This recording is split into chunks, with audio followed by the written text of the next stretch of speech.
नमस्कार विद्यार्थियों, आज हम एक नई यूनिट शुरू करने जा रहे हैं, एक नई इकाई शुरू करने जा रहे हैं जिसके अंतर्गत हम मुगल काल के बारे में अध्ययन करेंगे। मुगलों के आगमन के समय भारत की जो राजनीतिक स्थिति थी देश के लिए बड़ी घातक किंतु किसी साहसी आक्रांता के लिए अनुकूल थी।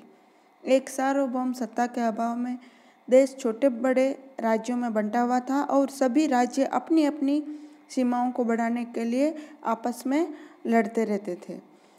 सैयद और लोदी वंश के शासनकाल में तो दिल्ली सल्तनत की गणना भी देश के अनेक राज्यों में से एक राज्य के रूप में की जाने लगी। इस प्रकार मुगलों के आगमन के समय भारत की राजनीतिक अवस्था लगभग वैसी ही थी जब तुर्कों ने भारत पर प्रारंभिक आक्रमण शुरू किए थे। अंतर सिर्फ इतना था कि तुर्क आक्रमणों के समय देश के सभी शासक हिंदू थे और 16वीं शताब्दी के प्रथम 2-3 दशकों में अनेक मुस्लिम शासकों का भी प्रभुत्व स्थापित हो चुका था तथा देश में अशांति व अव्यवस्था फैली हुई थी। मुगल साम्राज्य के संस्थापक बाबर के भारत पर आक्रमण के समय दिल्ली में लोदी वंश का अंतिम सुल्तान इब्राहिम लोदी शासन कर रहा था। उसके शासनकाल में दिल्ली सल्तनत का जो अधिकार क्षेत्र है वो दिल्ली, आगरा, दोआब, जौनपुर और बिहार के कुछ क्षेत्रों तक सिमट कर रह गया था। 1526 ईस्वी में पानीपत के प्रथम युद्ध में दिल्ली सल्तनत के अंतिम वंश लोदी वंश के सुल्तान इब्राहिम लोदी की पराजय होती है और उसी के साथ भारत में मुगल वंश की स्थापना होती है। इस वंश का संस्थापक जहीरुद्दीन मोहम्मद बाबर था। बाबर का प्रारंभिक जीवन कैसा था?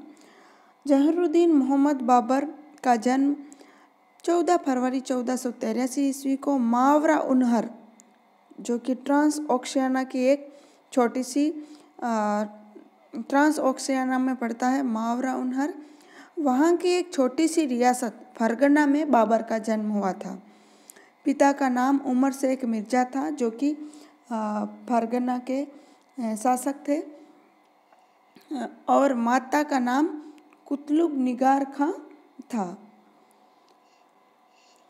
जो कि चंगेज खां के वंश की थी। स्वयं बाबर वीर तैमूर लंग की 5वीं पीढ़ी का वंशज था, अर्थात पितृपक्ष की ओर से तैमूर का 5वां वंशज और माता की ओर से चंगेज खां जो कि मंगोल था, चंगेज खां का 14वां वंशज था। इस प्रकार बाबर में 2 पराक्रमी विजेताओं का रक्त बहता था। तुर्कों एवं मंगोलों दोनों के रक्त का सम्मिश्रण था। बाबर का पूरा नाम जहीरुद्दीन मोहम्मद बाबर था। फरगना का शासक बनना। 8 जून 1494 को बाबर के पिता उमर शेख मिर्जा की मृत्यु हो गई और बाबर फरगना की गद्दी पर बैठा। उस समय बाबर की आयु 11 वर्ष 4 माह थी। उसने अपना राज्याभिषेक अपनी दादी एहसान दौलत बेगम के सहयोग से करवाया। बाबर का चाचा मिर्जा अहमद और मामा महमूद खां ने फरगना पर आक्रमण किया, परंतु उनके आक्रमण विफल कर दिए गए। बाबर ने चगताई वंश अर्थात तुर्की नस्ल की नींव रखी जिसका नाम चंगेज खां द्वितीय के पुत्र चगताई के नाम पर रखा। समरकंद पर आक्रमण। बाबर अत्यंत ही महत्वाकांक्षी था और वह अपने पूर्वज तैमूर की राजधानी समरकंद पर अधिकार करना चाहता था। संयोग से 1494 में उसके चाचा की निसंतान मृत्यु हो गई और उसके भाई महमूद मिर्जा को गद्दी पर बैठाया, लेकिन 6 महीने बाद उसकी भी मृत्यु हो गई और उसके पुत्र वैसुंगर मिर्जा को सुल्तान बनाया गया। वैसुंगर मिर्जा से कुछ स्थानीय अमीर असंतुष्ट थे और वे उसके छोटे भाई अली मिर्जा को गद्दी पर बिठाना चाहते थे। समरकंद में अव्यवस्था फैली हुई थी। इससे प्रोत्साहित होकर 1496 ईस्वी में समरकंद के विरुद्ध अभियान किया और अली मिर्जा से समझौता कर 1497 ईस्वी में समरकंद पर आक्रमण किया, जिसमें बाबर को सफलता प्राप्त हुई और उसने वहाँ 100 दिनों तक अधिकार किया, राज्य किया। उसके बाद बाबर अस्वस्थ हो गया, बीमार हो गया और इसी दौरान अस्वस्थता का लाभ उठाकर उसके भाई जहांगीर मिर्जा ने भी फरगना पर अधिकार कर लिया। 1400 स्वस्थ होने पर बाबर फरगना की ओर गया, लेकिन वो फरगना को वापस प्राप्त नहीं कर सका और अतः वापस समरकंद की ओर लौटा। लेकिन अब समरकंद पर अली मिर्जा ने अधिकार कर लिया। 1498 में बाबर ने पुनः फरगना पर अधिकार कर लिया, परंतु 1500 में फरगना उसके हाथ से पुनः निकल गया। 1501 में बाबर ने समरकंद के शासक शैबानी खां उज़्बेक को परास्त कर समरकंद पर पुनः अधिकार कर लिया। लेकिन 1502 में शैबानी खां अपनी पराजय का बदला लेने आया और शेरपुल नामक स्थान पर उसने बाबर को परास्त कर दिया। इस पराजय के संबंध में बाबर ने लिखा है कि इस समय मेरी बहन खानजादा बेगम शैबा खां के हाथों में पड़ गई। बाबर द्वारा भारत में अपना भाग्य आजमाने का कारण।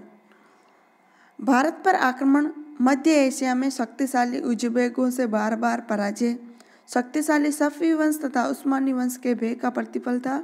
बाबर की उज़्बेक सरदार शैबानी खां से बार बार पराजय ने भी उसे अपने पैतृक सिंहासन को प्राप्त करने के विचार को छोड़कर दक्षिण पूर्व अर्थात भारत में अपना भाग्य आजमाने के लिए विवश कर दिया। इसके अलावा बाबर महत्वाकांक्षी था और वह भारत पर अपना पैतृक अधिकार मानता था, क्योंकि तैमूर ने भारत पर आक्रमण किया था और बाबर तैमूर का वंशज था तथा तत्कालीन भारत की जो राजनीतिक दशा थी उससे भी प्रोत्साहित हुआ बाबर भारत पर आक्रमण करने के लिए। और भारत पर आक्रमण करने हेतु बाबर को निमंत्रण भी मिला था। दौलत खां लोधी और आलम खां लोधी ने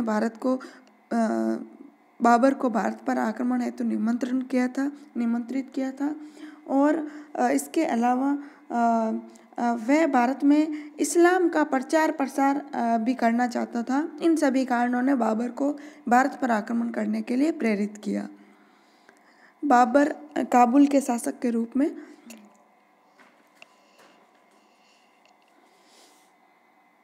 काबुल के शासक और बाबर के चाचा उलुग बेग मिर्जा की मृत्यु से काबुल में फैली अशांति एवं अव्यवस्था का लाभ उठाकर 1504 में बाबर ने काबुल पर आक्रमण किया और काबुल तथा गजनी पर अधिकार कर लिया। इसके परिणाम स्वरूप उसने 1507 ईस्वी में पादशाह की उपाधि धारण की। पादशाह से पूर्व बाबर मिर्जा की पैतृक उपाधि धारण करता था। समरकंद पर अधिकार और तीसरी बार उसके हाथ से निकल जाना। 1511 ईस्वी में ईरान की सहायता से बाबर ने समरकंद पर पुनः अधिकार किया, लेकिन 1512 में उज़्बेक सरदार उबैदुल्ला ने समरकंद पर आक्रमण कर दिया और बाबर परास्त हो गया। 1512 में समरकंद बाबर के हाथों से निकल गया। 1513 में बाबर काबुल लौट आया। बाबर के आक्रमण के समय भारत की राजनीतिक दशा, अर्थात जब बाबर ने भारत पर आक्रमण किया था तो भारत की राजनीतिक दशा कैसी थी और भारत पर अलग अलग जगहों पर कौन कौन शासन कर रहे थे। उत्तर भारत के राज्य, बाबर का समकालीन शासक और इनके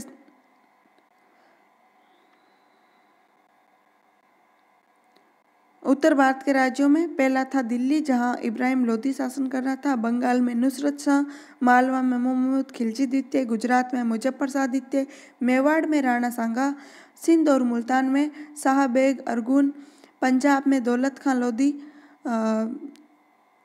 कश्मीर में मोहम्मद शाह, उड़ीसा खानदेश में मीर मोहम्मद।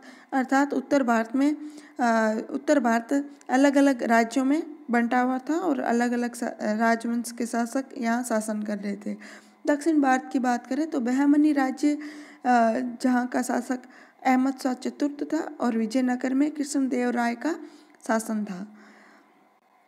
बाबर ने अपनी आत्मकथा बाबरनामा में केवल 5 मुस्लिम शासकों बंगाल, दिल्ली, मालवा, गुजरात एवं बहमनी राज्यों तथा 2 हिंदू शासकों मेवाड़ एवं विजयनगर का ही उल्लेख किया है। कृष्णदेव राय को समकालीन भारत का सबसे शक्तिशाली राजा बाबर ने कहा है। बाबर के भारत पर प्रारंभिक आक्रमण। प्रथम आक्रमण 1519 ईस्वी। बाबर ने भारत पर पहला आक्रमण 1519 ईस्वी में किया। बाबर ने बाजौर पर आक्रमण करके और दुर्ग को घेर लिया और ये बाबर का जो पहला अभियान है यूसुफजाई जाति के विरुद्ध था। इसके अलावा बाबर ने झेलम नदी पर स्थित बेरा नगर पर भी अधिकार कर लिया। खुसाब पर भी अधिकार। बाबर ने अपनी आत्मकथा में लिखा है कि इस किले को अर्थात बेरा को जीतने में उसने सर्वप्रथम बारूद अर्थात तोपखाने का प्रयोग किया था।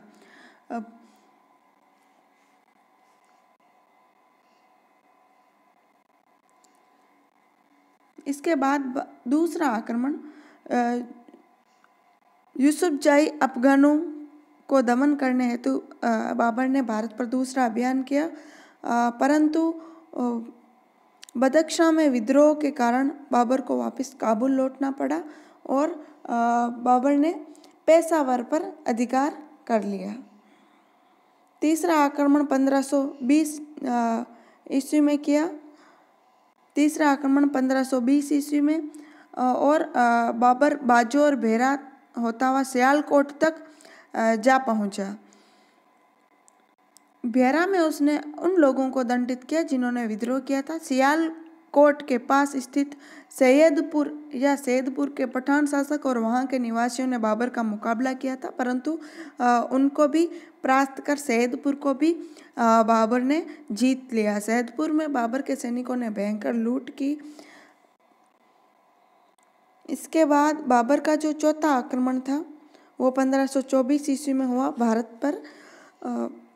1524 में पंजाब के सूबेदार दौलत खां लोधी का निमंत्रण पाकर बाबर का भारत पर पुनः आक्रमण हुआ।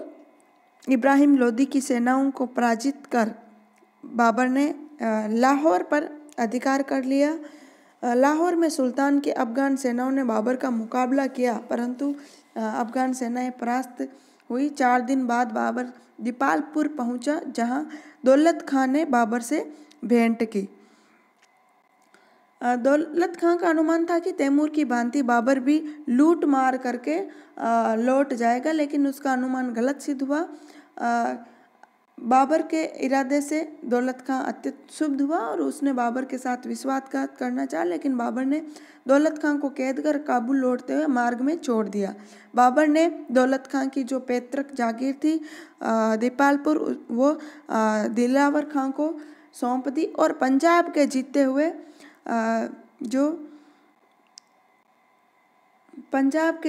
प्रदेशों में अपने अधिकारी नियुक्त कर बाबर वापस लौट गया। सुल्तानपुर दिलावर खां को और दीपालपुर आलम खां को सौंपकर काबुल लौट गया। दौलत खां ने अपने पुत्र दिलावर खां से सुल्तानपुर तथा आलम खां से दीपालपुर के प्रदेश छीन लिए। पांचवा आक्रमण 1525 ईस्वी में। दिसंबर 1525 में 5वीं बार बाबर ने भारत पर आक्रमण किया। सियालकोट पहुंचने पर बाबर को दौलत खां और आलम खां के बीच हुई संधि तथा दोनों के दिल्ली पर असफल अभियान की सूचना प्राप्त हुई।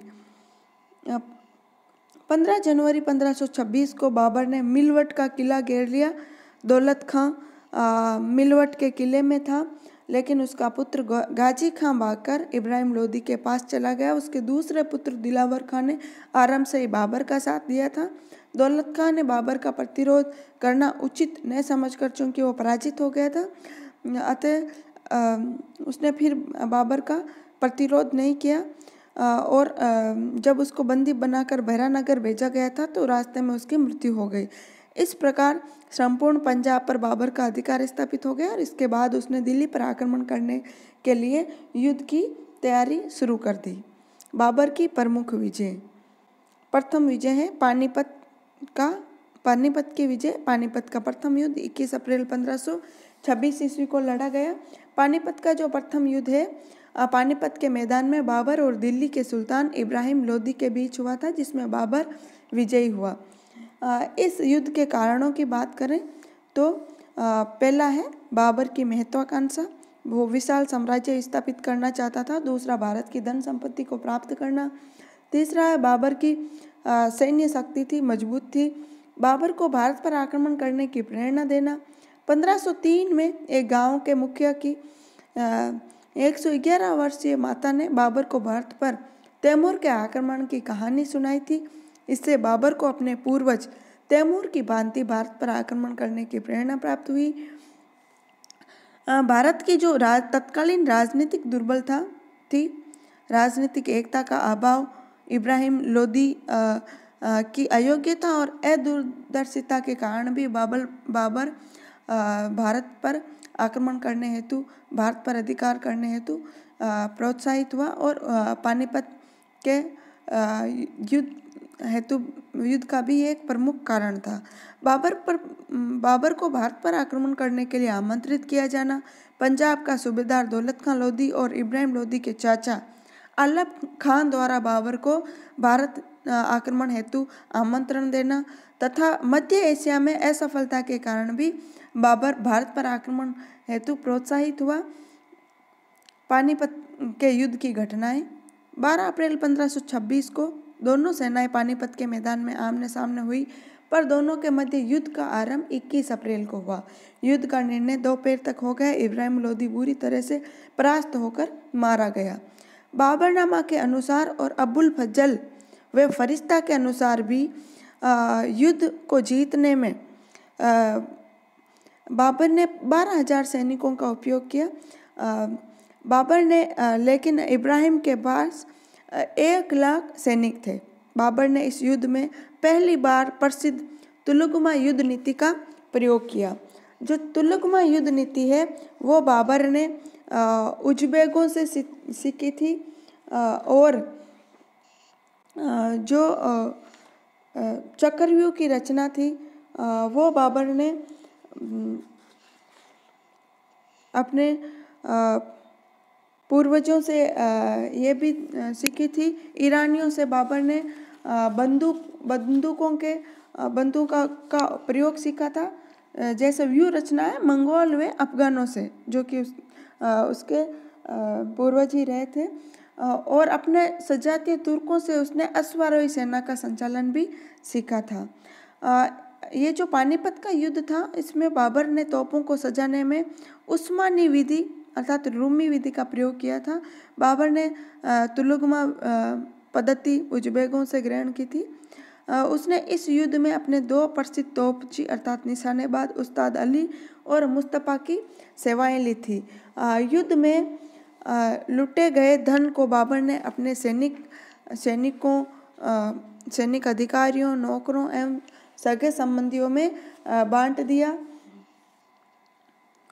संभवतः इस बंटवारे में हुमायूं को वह कोहिनूर हीरा प्राप्त हुआ जिसे उसने ग्वालियर नरेश राजा विक्रमाजीत से छीना था।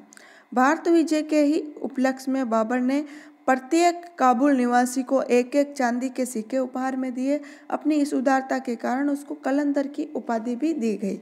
पानीपत विजय के बाद बाबर ने कहा कि काबुल की गरीबी अब फिर हमारे लिए नहीं, अर्थात उसको बहुत आर्थिक लाभ हुआ।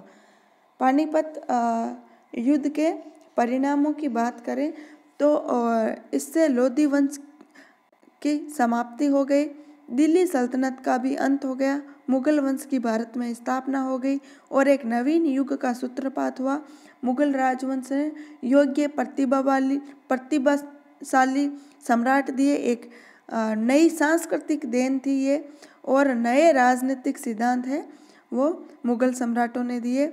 बाबर की शक्ति और प्रभाव में भी वृद्धि हुई। बाबर के बुरे दिन समाप्त हो गए। प्रोफेसर रसबुर्ग विलियम का कहना है कि इस युद्ध में विजयी होने से बाबर के इधर उधर भटकने के दिन बीत गए और उसे अपने प्राणों की रक्षा के लिए और अथवा सिंहासन सुरक्षित रखने के लिए चिंतित होने की अब आवश्यकता नहीं रही। बाबर की आर्थिक स्थिति भी दिल्ली और आगरा पर अधिकार करने से अच्छी हो गई। अंततः कहा जा सकता है कि पानीपत के युद्ध ने भारत के भाग्य का तो नहीं किंतु लोधी वंश के भाग्य का निर्णय अवश्य कर दिया। अफगानों की शक्ति समाप्त नहीं हुई लेकिन दुर्बल अवश्य हो गई। दिल्ली आगरा सहित धीरे धीरे लोधी साम्राज्य के समस्त भागों पर बाबर का अधिकार हो गया। दूसरा युद्ध है खानवा का युद्ध, जो 17 मार्च 1527 ईस्वी को लड़ा गया। अफगानों से भी जटिल समस्या मेवाड़ के राणा सांगा की थी। राजस्थान के लगभग सभी शासक उसके नेतृत्व को स्वीकार कर चुके थे। खानवा का जो युद्ध है वो 17 मार्च 1527 को खानवा, जो कि भरतपुर का स्थान है, खानवा भरतपुर में बाबर और राणा सांगा के बीच लड़ा गया और इसमें बाबर विजयी होता है। खानवा के युद्ध के कारणों की बात करें तो बाबर और राणा सांगा द्वारा एक दूसरे पर वचन भंग का आरोप लगाना। सांगा ने अपना दूत भेजकर बाबर को आश्वासन दिया था कि जब बाबर दिल्ली पर इब्राहिम पर आक्रमण करेगा तो सांगा आगरा पर धावा बोलेगा, परंतु सांगा बाद में मुकर गया। दूसरी ओर सांगा ने बाबर पर आरोप लगाया कि उसने कालपी, धौलपुर और बयाना पर अधिकार कर लिया, जबकि समझौते के अनुसार ये प्रदेश राणा को मिलने थे। वहीं डॉक्टर वंदना पाराशर ने लिखा है कि खानवा के युद्ध से पहले बाबर ने रायसेन के शासक सलहंदी तंवर के माध्यम से सांगा से संधि करनी चाहिए थी, परंतु राणा ने उसके प्रस्ताव को ठुकरा दिया और इससे क्रोधित होकर बाबर ने राणा पर विश्वासघात का आरोप लगाकर जिहाद घोषित कर दिया था। डॉक्टर गोपीनाथ शर्मा ने लिखा है कि चूंकि राणा सांगा इब्राहिम को पहले ही परास्त कर चुका था, अतः उसे बाबर को आमंत्रित करने की आवश्यकता नहीं थी। राणा सांगा के सहयोग की बाबर को आवश्यकता हो सकती थी, इसलिए इब्राहिम को परास्त करने के लिए बाबर ने राणा सांगा से सहायता चाहिए होगी। इसके अलावा बाबर की महत्वाकांक्षा, क्योंकि बाबर संपूर्ण भारत पर आधिपत्य स्थापित करना चाहता था, वहीं राणा की महत्वाकांक्षा, राणा भी तुर्क अफगान राज्य के खंडहरों के अवशेष पर एक हिंदू राज्य की स्थापना करना चाहता था। अफगानों और राजपूतों का गठबंधन, इब्राहिम का भाई महमूद लोदी और अफगान सरदार हसन का मेहवाती सांगा से जा मिले। बाबर राजपूत अफगान गठबंधन से चिंतित था और सांगा की शक्ति का उसने दमन करने का निश्चय कर लिया। राणा सांगा के अभियानों से बाबर नाराज था। राणा सांगा द्वारा रणथंभौर के निकट खंडार दुर्ग तथा उसके आसपास के लगभग 50 गांवों पर अधिकार कर लिया था। सांगा ने धार्मिक मतभेद, बाबर ने जिहाद अर्थात इस्लाम की रक्षा के लिए धर्म युद्ध का नारा लगाया। सांगा भी हिंदू धर्म का प्रबल समर्थक था। इन कारणों से खानवा का युद्ध अवश्यंभावी हो गया। युद्ध से पूर्व की घटनाएं, सांगा ने बयाना के दुर्ग पर अधिकार कर लिया था। बाबर ने मुगल सेना बयाना के दुर्ग पर अधिकार करने हेतु भेजी, परंतु असफल रही। बयाना से भागे मुगल सैनिकों ने राजपूतों की वीरता की प्रशंसा की, जिससे बाबर की सेना में भय और आतंक व्याप्त हो गया। इसी समय काबुल से आए हुए मोहम्मद शरीफ नामक ज्योतिषी ने बाबर की पराजय की भविष्यवाणी कर दी, जिससे मुगल सेना में निराशा फैल गई। इस पर बाबर ने अपने सैनिकों का उत्साह बढ़ाने के लिए जोशीला भाषण दिया और उसने शराब पीने और बेचने पर प्रतिबंध की घोषणा करके शराब के सभी पात्रों को तुड़वाकर शराब न पीने की कसम ली और तमगा नामक कर, जो कि मुसलमानों से लिया जाता था, उसको न लेने की घोषणा की। तमगा एक प्रकार का व्यापारिक कर था जिसे राज्य द्वारा लगाया जाता था। इसके अलावा बाबर ने सांगा के विरुद्ध जिहाद का नारा दिया, जिससे मुगलों में नवीन उत्साह पैदा हो गया। युद्ध की घटनाएं, युद्ध 17 मार्च 1527 की सुबह 9:30 बजे के करीब शुरू हुआ। यद्यपि राजपूतों ने वीरता से मुगलों का मुकाबला किया, परंतु वे मुगलों की तोपों का मुकाबला नहीं कर सके और पराजित हो गए। राणा सांगा भी एक तीर लगने से मूर्छित हो गया और घायल अवस्था में युद्ध क्षेत्र से बाहर ले जाया गया। कालांतर में कालपी नामक स्थान पर सहयोगियों द्वारा जहर दिए जाने के कारण सांगा की मृत्यु हो गई।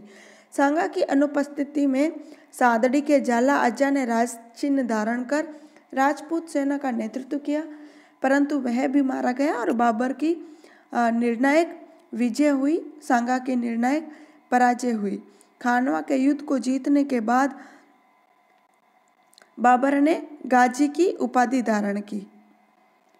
परिणामों की बात करें खानवा के युद्ध के परिणाम, तो राजपूतों को इससे भीषण क्षति हुई और उनके अनेक सेनापति और राजपूत सैनिक मारे गए और राजपूत संघ शक्तिहीन हो गया। राजपूत राज्यों को भी मुगलों के समक्ष शक्तिहीन कर दिया गया और अगले 200 वर्षों तक राजपूत शासक संघ का निर्माण नहीं कर सके। मुगल साम्राज्य का दृढ़तापूर्वक स्थापित हो जाना, इससे जो मुगल साम्राज्य है स्थापित दृढ़तापूर्वक रूप से भारत में स्थापित हो गया। राजपूतों की शक्ति को इससे प्रबल आघात पहुंचा।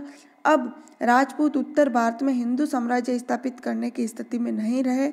मेवाड़ की शक्ति और प्रतिष्ठा को भी आघात पहुंचा। बाबर के जीवन में महत्वपूर्ण परिवर्तन आया।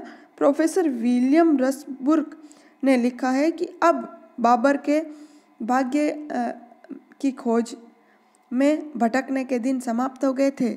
अब उसे सिंहासन प्राप्ति के लिए युद्ध नहीं लड़ने थे। इस विजय के बाद बाबर की शक्ति का आकर्षण केंद्र काबुल से हटकर हिंदुस्तान हो गया। राजपूतों ने बदली हुई परिस्थितियों में नवीन युद्ध प्रणाली की उपेक्षा की थी और अपनी परंपरागत रूढ़िवादी पद्धतियों से चिपके रहे। वस्तुतः राजपूत नरेशों की अदूरदर्शिता, बदलती हुई राजनीति से अनभिज्ञता तथा महत्वपूर्ण रूढ़िवादिता के कारण ही राजपूतों का भी शोचनीय पतन हो गया। चंदेरी का युद्ध 29 जनवरी 1528 ईस्वी। मालवा और बुंदेलखंड की सीमा पर स्थित चंदेरी जो था वो सामरिक महत्व की जगह थी। उत्तरी मालवा मार्ग चंदेरी के गढ़ के नीचे होने से चंदेरी का व्यापारिक महत्व भी था। इसके अलावा जो चंदेरी का शासन था मेदिनी राय, उसने खानवा के युद्ध में राणा सांगा की ओर से भाग लिया था। अतः बाबर ने मेदिनी राय को दंडित करने का निश्चय किया। खानवा विजय के बाद बाबर ने अप्रैल 1527 में मेवात पर आक्रमण कर अलवर पर अधिकार कर लिया और उसके बाद जनवरी 1528 में चंदेरी की तरफ रवाना हुआ। चंदेरी पहुंचकर बाबर ने मेदिनी राय से चंदेरी सौंप देने की मांग की, किंतु मेदिनी राय द्वारा अस्वीकृति भेजने पर 28 जनवरी 1528 को बाबर ने चंदेरी पर आक्रमण कर दिया। यद्यपि राजपूतों द्वारा वीरतापूर्वक मुकाबला किया, परंतु तोपखाने की अग्निवर्षा से राजपूत परास्त हो गए। राजपूत स्त्रियों ने अपनी पराजय देखकर जौहर द्वारा अपनी जीवन लीला समाप्त कर ली। मेदिनी राय भी मारा गया और बाबर की विजय हुई। मेदिनी राय की 2 कन्याओं को कैद करके उनका विवाह कामरान और हुमायूं से कर दिया गया। बाबर ने इस युद्ध के अवसर पर भी जिहाद का नारा दिया और युद्ध के पश्चात राजपूतों के सिरों की मीनारें बनवाई। चंदेरी का शासन मालवा सल्तनत के एक वंशज अहमद खां को सौंप दिया गया। घाघरा का युद्ध 5 मई 1529 ईस्वी। पानीपत में पराजित अफगान अब भी बाबर के लिए सिरदर्द बने हुए थे। पानीपत के बाद भी वे बार बार मुगलों से पराजित हो रहे थे, लेकिन अफगान समस्या सुलझी नहीं थी। वे बिहार में एकत्रित होकर अपनी शक्ति संगठन कर रहे थे। पूर्व में अनेक अफगान सरदारों ने विद्रोह कर दिया और कन्नौज के दुर्ग से मुगलों को मार भगाया। अतः 13 मार्च 1529 को बाबर ने अफगानों को परास्त किया और आगरा लौट गया। कुछ समय बाद महमूद लोदी 1 लाख अफगान सैनिकों की विशाल सेना लेकर चुनार की ओर बढ़ा। बाबर ने अफगानों का दमन करने हेतु प्रस्थान किया। बाबर के आगमन की सूचना पाकर महमूद लोदी, जो बिहार का शासक था, उसने भागकर बंगाल में शरण ली। बाबर द्वारा बंगाल के शासक नुसरत शाह से अनुरोध किया गया कि वे महमूद व अन्य विद्रोही अफगान सरदारों की सहायता न करें, परंतु नुसरत शाह ने बाबर के अनुरोध पर कोई ध्यान नहीं दिया। इसके विपरीत नुसरत शाह के दामाद मखदूम आलम के नेतृत्व में अफगानों ने गंडक के किनारे अपनी सेनाएं तैनात कर दी। युद्ध 6 मई 1529 को घाघरा के तट पर अफगानों अर्थात बंगाल और बिहार की सम्मिलित सेनाओं तथा बाबर के मध्य घाघरा का युद्ध हुआ और उसमें अफगान परास्त हुए। परिणामों की बात करें तो बाबर और नुसरत शाह के मध्य इसके बाद एक संधि हुई, जिसके अनुसार नुसरत शाह ने बाबर के शत्रुओं को अपने राज्य में शरण न देने का वचन दिया। बाबर का भारत पर स्थायी रूप से अधिकार स्थापित हो गया और उसके साम्राज्य की सीमा सिंधु से लेकर बिहार तक तथा हिमालय से लेकर चंदेरी व ग्वालियर तक विस्तृत हो गई। घाघरा के युद्ध के बाद बाबर को किसी बात की चिंता न रही, लेकिन उसके भाग्य में सुख लिखा नहीं था। 1528 से ही उसका स्वास्थ्य गिर गया। अत्यधिक भांग, अफीम और मदिरा व असंख्य औषधियों के सेवन से उसका शरीर छलनी हो चुका था। हुमायूं के रोगग्रस्त होने पर उसने ईश्वर से प्रार्थना की थी कि हुमायूं यदि रोग मुक्त हो जाए तो इसके बदले में उसका स्वयं का प्राणदान स्वीकार किया जाए। हुमायूं के ठीक होने पर बाबर को विश्वास हो गया कि अब उसका अंत निकट है। फिर उसका स्वास्थ्य और तेजी से गिरने लगा, अतः उसने हुमायूं को अपना उत्तराधिकारी घोषित कर दिया। हुमायूं अपने रोगी पिता की सेवा नहीं कर सका। 26 दिसंबर 1530 को बाबर का आगरा में देहांत हो गया, 48 वर्ष की अवस्था में। हुमायूं उस समय संभल में था, अतः बाबर की मृत्यु को गुप्त रखा गया। हुमायूं 4 दिन बाद पहुंचने पर 30 दिसंबर 1530 को उसकी गद्दी नशीनी हुई। बाबर को आगरा के नूर अफगान आधुनिक आराम बाग में दफना दिया गया, परंतु बाद में उसे काबुल में उसी के द्वारा चुने गए स्थान पर दफना दिया गया। बाबर की उपलब्धियां। कुषाणों के बाद बाबर पहला शासक था जिसने काबुल व कंधार को अपने पूर्ण नियंत्रण में रखते हुए भारत में सम्मिलित किया। सर्वप्रथम सुल्तान की परंपरा को तोड़कर अपने को बादशाह घोषित किया। बाबर बाग लगाने का बड़ा शौकीन था। आगरा में जामितीय विधि से उसने एक बाग लगाया जिसे नूर अफगान कहा जाता था, परंतु अब उसे आराम बाग कहा जाता है। सड़कों को नापने के लिए गज बाबरी नामक माप का प्रयोग बाबर ने किया। कालांतर तक ये चलता रहा। बाबर ने एक काव्य संग्रह दीवान तुर्की भाषा में संकलित करवाया। मुबैयान नामक एक पद्य शैली का विकास भी बाबर द्वारा किया गया। रिसाल ए उसज की रचना, जिसे खत्ते बाबरी कहा जाता है, स्वयं की आत्मकथा बाबरनामा अथवा तुजु के बाबरी तुर्की भाषा में लिखी। बाबरनामा का फारसी अनुवाद अब्दुल रहीम कारखाना ने किया और अंग्रेजी अनुवाद श्रीमती बेवरिज द्वारा किया गया। एल्फिंस्टन ने बाबरनामा के बारे में लिखा कि वास्तविक इतिहास का वे एशिया में पाया जाने वाला अकेला ग्रंथ है। लिडन एवं अर्स्किन ने 1826 में बाबरनामा का अंग्रेजी अनुवाद किया। 1871 में बाबरनामा का फ्रेंच भाषा में भी अनुवाद हुआ। इलियट ने कहा कि प्रसन्नचित्त, वीर, महान, विचारशील तथा निष्पक्ष व्यक्तित्व के कारण यदि बाबर का पालन पोषण एवं प्रशिक्षण इंग्लैंड में हुआ होता तो वह अवश्य ही हेनरी चतुर्थ होता। बाबर मुगल साम्राज्य का संस्थापक था अथवा नहीं। बाबर को मुगल साम्राज्य का संस्थापक मानने के प्रश्न पर इतिहासकारों में मतभेद हैं। Doctor R.P. Tripathi, doctor Radheshyam के अनुसार बाबर मुगल साम्राज्य का संस्थापक था। Doctor A.L. श्रीवास्तव, डॉक्टर परमात शरण, प्रोफेसर S.R. शर्मा आदि बाबर को मुगल साम्राज्य का संस्थापक नहीं मानते थे। बाबर मुगल साम्राज्य का संस्थापक था। जो इतिहासकार बाबर को मुगल साम्राज्य का संस्थापक स्वीकार करते हैं वह अपने पक्ष में निम्नलिखित तर्क प्रस्तुत करते हैं। पहला है, बाबर के मन में साम्राज्य स्थापित करने का निश्चित उद्देश्य था। बाबर का प्रमुख उद्देश्य भारत में स्थायी रूप से रहकर मुगल साम्राज्य की स्थापना करना था। दूसरा, बाबर महान विजेता था। उसने भारत के शक्तिशाली शासकों को पराजित कर भारत में मुगल राजवंश की नींव डाली। बाबर कुशल शासन प्रबंधक भी था और उसने इस संबंध में निम्नलिखित कार्य किए। केंद्रीय शासन व्यवस्था के अंतर्गत वो अपने साम्राज्य का सर्वोच्च अधिकारी था। प्रशासन में अपनी सहायता हेतु अनेक मंत्री नियुक्त किए गए थे, जिनमें वजीर का पद महत्वपूर्ण था। बादशाह की प्रतिष्ठा में वृद्धि करना। बाबर ने पादशाह की उपाधि धारण की, जिसका मतलब था अब वे एक सर्वोच्च प्रभुत्व संपन्न बादशाह था। साम्राज्य में शांति और व्यवस्था स्थापित करना। बाबर ने विद्रोहियों, लुटेरों और डाकुओं का दमन करके अपने राज्य में शांति और व्यवस्था स्थापित की। सड़कें और डाक व्यवस्था।